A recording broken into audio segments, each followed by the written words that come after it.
So our next question, have you ever experienced self-segregation firsthand based on like what you perceive the definition as?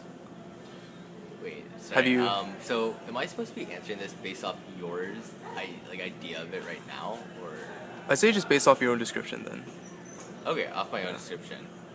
Um, so I believe that personally, I believe in like mixed cultures. Hmm. I believe that it's important for one to understand others' cultures, but also be able to understand your own culture and be able to present it to others.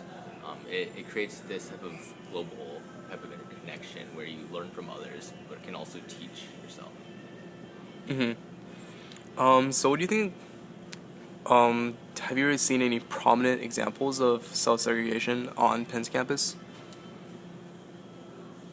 Okay, so I think this is an issue that has been brought up where certain groups tend to um, hang out with each other. I don't think there's a problem with this actually.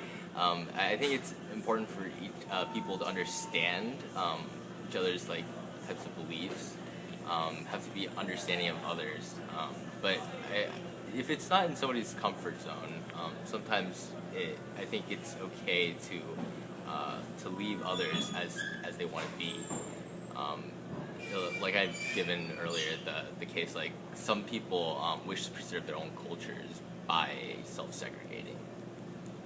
Hmm. So, like, why do you think people self-segregate? Like, what do you think are some of the reasons and motivations behind it? So as I was saying earlier, I believe that some self-segregate in order to preserve their own culture, in order to kind of like protect themselves from outside world. But I feel like we even sometimes outsiders, if you have to say, have to be understanding though of this. Have to be able to say like you can't force yourself onto others. So I guess this goes back to a lot of what you were talking about before. Like, would you characterize self-segregation as good or bad? So I don't think that um, there's a good or bad self-segregation. I think that it is however one wants it to be. I think that if your main goal is to protect your own culture, I mean, I think it's fine to be self-segregated. I know there are certain cultures in the world who don't want to have ties with the outside world.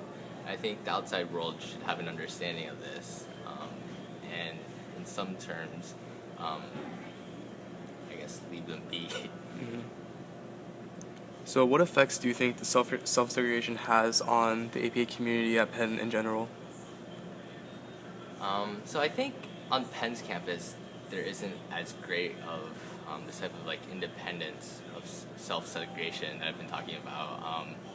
There are some like extreme cases, I guess, elsewhere. But I think that like as students here at Penn, we are understanding of each other.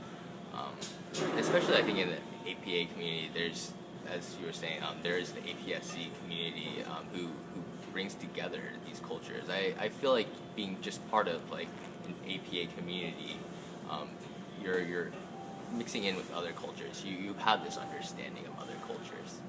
Hmm. So, the final question was originally phrased as, how do you think we can ameliorate self-segregation? But I guess from what you've been saying, like, it seems like you don't really see a need to ameliorate self-segregation on Penn's So campus I or as a think, whole. um, yes, I understand your point. Hmm. So I believe that Penn's community should reach out with open arms, but shouldn't force their way onto others. Hmm. It's important to have this understanding of others. Also, provide the resources, types like the venues or like social events for people to come out to. But you don't have to force yourself onto others. If they don't want to be part of this culture, like you can't just force your way Hmm. onto them. All right, cool.